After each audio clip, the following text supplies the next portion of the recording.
جنگ یرموک کا موقع جب آیا، رومن امپائر کے خلاف فیصلہ کن جنگ تھی جو، تو عین میدان جنگ میں حضرت بکر صدیق فوت ہو گئے. حضرت عمر نے پہلا ڈیسیژن یہ کیا کہ خالد بن ولید کو آرمی چیف کے عہدے سے معزول. ہائے ہائے سر، بالکل آپ آخری اوور چل رہے ہو اور آپ کا جو پلیئر سینچری پہ سینچری مار ہو، آپ اس کو کہیں اس کو واپس آ جاؤ اور ایک نیا پلیئر بھیج دیں. جو کریز پہ سیٹ تھا اس کو آپ واپس بلا لیں. یہ وہ شخص کر سکتا ہے جس کا خدا پہ یقین ہو. تو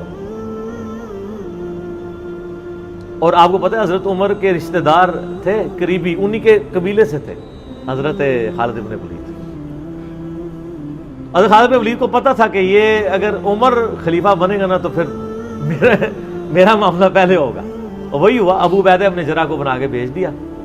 لوگوں میں بڑی چیمہ گوئیاں شروع ہوئی کہ لو جی سب سے بڑی آرمی کے خلاف جنگ ہو رہی ہے، سب سے بڑی سپر پاور، اور عین میدان جنگ میں یہ ڈیسیژن کر دیا ہے، اگر مسلمان ہار گئے پھر کیا ہوگا، یہ وہ اللہ نے فتح دے دی. فتح ہوئی تو اب جب لوگ آ کے مبارک باتیں پیش کر رہے ہیں، پھر حضرت عمر نے آ کے مسجد نبی میں خطبہ دیا. انہوں نے کہا خدا کے لیے میں تم سے یہی تو چیز ختم کرنا چاہتا تھا کہ یہ فتوحات خالد کی وجہ سے نہیں ہو رہی، رب خالد کی وجہ سے ہو رہی ہے. کل کو خالد نہیں رہے گا تو تم کیا سمجھو گے کہ اسلام ختم ہو جائے گا؟ اسلام نے تو آگے چلنا ہے. ٹھیک ہے. پھر انہوں نے کہا میری دوسری حکمت یہ تھی کہ مجھے پتا ہے کہ اب یہ رومن امپائر مسلمانوں کے پاس آ جائے گی، بیت المقدس بھی فتح ہو گیا پھر بعد میں. تو خالد ابن ولید جو ہے یہ جنگ کی فیلڈ کا ماسٹر ہے، اور جب کوئی علاقہ فتح ہو جاتا ہے پھر کسی جنگجو کی وہاں گورنر لگانے کی ضرورت نہیں ہوتی، بلکہ کسی ایسے شخص کو گورنر لگانے کی ضرورت ہوتی ہے جو ہیومن انسٹنکٹ سے واقف ہو، جس کو ہیومن مینجمنٹ آتی ہو. تو خالد تو ہمیشہ تلوار کے ساتھ ہی کھیلا ہے، اس کو ہیومن مینجمنٹ نہیں آتی. تو میں نے اس شخص کا انتخاب کیا ہے جس کو سب سے زیادہ رسول اللہ صلی اللہ علیہ وسلم کی صحبت کا شرف حاصل ہے. اور بخاری مسلم میں حدیث ہے کہ نبی علیہ السلام نے فرمایا کہ ہر نبی کے ساتھ ایک امین ہوتا ہے، اور میرا امین جو ہے وہ ابو عبیدہ ابن جرح ہے. ان کو پھر یعنی یرموک میں حضرت عمر نے یعنی آرمی چیف لگایا اور فتح ہوئی. اس کے بعد بیت المقدس بھی فتح ہو گیا، کیونکہ ابو عبیدہ جو ہے وہ شروع کے مسلمانوں میں سے مکی دور کے. اب بعد میں لوگوں کو اسلام سکھانا تھا تو ایسے بندے کی ضرورت تھی نا. تو پھر حضرت عمر آپ کو پتہ ہے نا دورے پہ بھی گئے تھے بیت المقدس کی چابیاں لینے کے لیے. تو وہاں پہ کئی واقعات ہیں، ان میں سے ایک جو واقعہ ابو عبیدہ کا جو کہ ذکر ہوا ہے، تو اس کے بعد حضرت عمر ابو عبیدہ کو کہتے ہیں مجھے اپنے اب آپ آفس میں لے چلو.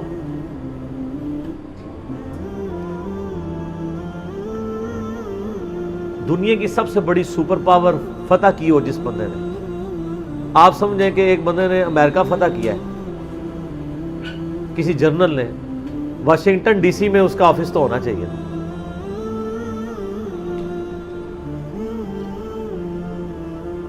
حضرت عمر رضی اللہ تعالیٰ عنہ کو ابو عبیدہ جب اپنے یعنی آفس میں لے کے گئے تو آفس کیا تھا؟ اسی قلعے کا ایک پرانا سا کمرہ جس کے ایک کونے کے اوپر مصلی بچھا ہوا ہے، ایک وضو کی جگہ ہے، لوٹا پڑا ہوا ہے. یہ کل کائنات ہے اس آفس کی جو سب سے بڑی سپر پاور کو جس بندے نے گرایا، ابو عبیدہ ابن جرح نے. حضرت عمر رضی اللہ تعالیٰ عنہ کی آنکھوں میں آنسو آ گئے. انہوں نے فرمایا کہ دنیا نے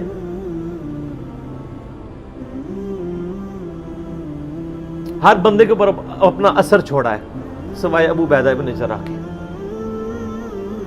دنیا اسے شکست نہیں دے سکی. دنیا سے مراد دنیا کی محبت. ہر بندے نے اپنا حصہ لے لیا. اس لیے آپ کو پتا ہے نا کہ حضرت عمر اپنے دور خلافت میں ابو عبیدہ ابن جرح کو بار بار خط لکھتے رہے کہ آپ ادھر آ جائیں، کیونکہ حضرت عمر چاہتے تھے کہ میں اپنے بعد ان کو خلیفہ نامزد کروں، اس لیے کہ وہ امین الامت ہے. لیکن وہ پھر حضرت عمر کے دور میں طاعون کے مرض میں وبا جو پھیلی تھی شام میں، اس میں وہ پھر شہید ہو گئے تھے. تو وہی ان کا پھر وہ قبر بن گئی. سر میرا سوال ہے کہ طاعون کا مرض آپ کو پتہ ہے کہ کیا تھا؟ جسم پہ پورے پھوڑے نکلتے تھے کینسر کے. تو کیا حضرت ابو عبیدہ ابن جرح ناکام گئے دنیا سے؟ کہتا ہے جی کوئی بندہ مرا تھا، بڑا نورانی چہرہ تھا، یہ تھا وہ تھا. ہر بندے نے اپنے بنائے ہیں.